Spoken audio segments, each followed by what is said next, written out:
Magandang gabi at magandang tanghali po sa ating lahat mga kaibigan, mga kapatid. Pag-usapan natin ang sinasabi sa ating mga kapatid na mga Sabadista or Seventh-day Adventist na galit daw ang Diyos sa mga taong sumasamba sa Kanya sa tuwing linggo. Dagdag pa nilang sinasabi na ang sumasamba sa Diyos sa tuwing linggo papuntang impyerno at mga antikristo daw. Hindi maliligtas at hindi makapasok sa kaharian ng Diyos. Mga kaibigan, mga kapatid, sa sandaling ito papatunayan natin na ang kanilang sinasabi ay isang maling aral at isa itong insulto sa Diyos at isa itong malaking kamalian sa harap ng Diyos.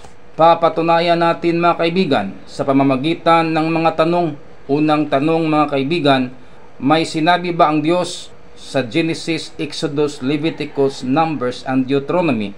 May sinasabi ba doon na ang sumasamba sa Diyos sa tuwing linggo ay maimpyerno at hindi makapasok sa kaharian ng Diyos? Mga kaibigan, ang sagot, wala. Wala tayong mababasa kahit isang bersikulo na ang sumasamba sa Diyos sa tuwing linggo ay maimpyerno at hindi makapasok sa langit. Ang doktrinang ito ay doktrina lamang sa kanilang founder na walang iba kundi si Ellen G. White. Pangalawang tanong, may sinasabi ba ang Diyos sa Biblia na galit siya sa mga taong sumasamba sa Kanya sa tuwing linggo? Wala pa ring mababasa mga kaibigan. Kahit isang bersikulo, wala tayong makikita, wala tayong mababasa na galit ang Diyos sa mga taong sumasamba sa Kanya sa tuwing linggo. Sinasabi pa nila na ang tunay daw na pagsamba kailangan sa tuwing Sabado lamang sapagkat ito daw ay aral ng Diyos.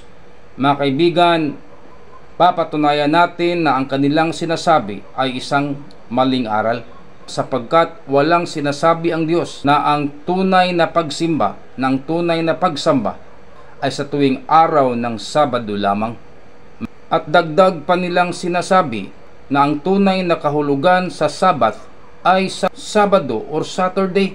Mga kaibigan, ang aral na ito ay hindi aral ng Diyos kundi aral ng mga pagano. Para dagdag kaalaman mga kaibigan, mga kapatid, kailan ba nagsimula ang pangalan sa days of the week?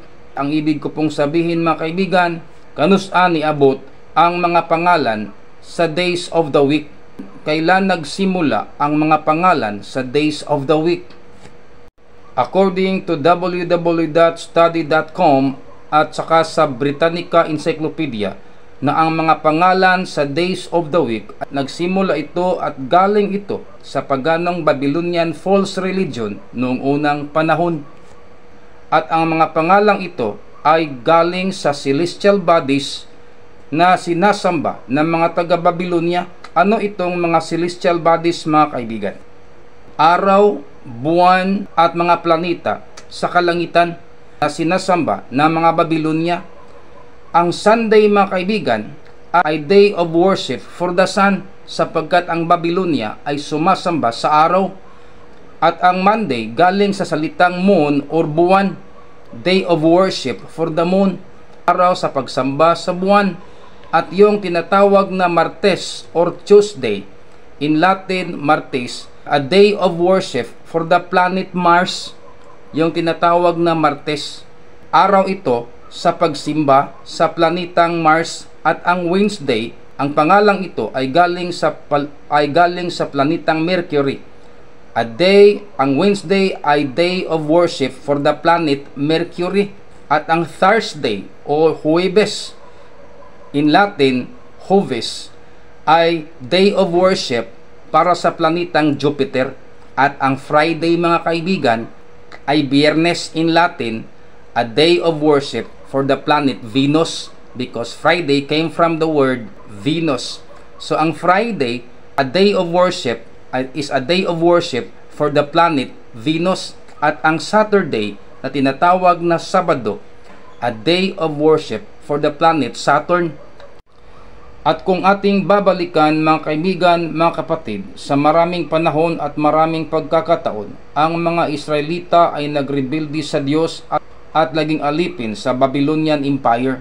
Sinunod nila ang tradisyon ng mga taga-Babylonia at pinili nila ang ikapitong araw na inimbento ng mga taga-Babylonia na tinatawag na Sabado. hanggang ngayon nagpapatuloy pa rin, mga kaibigan.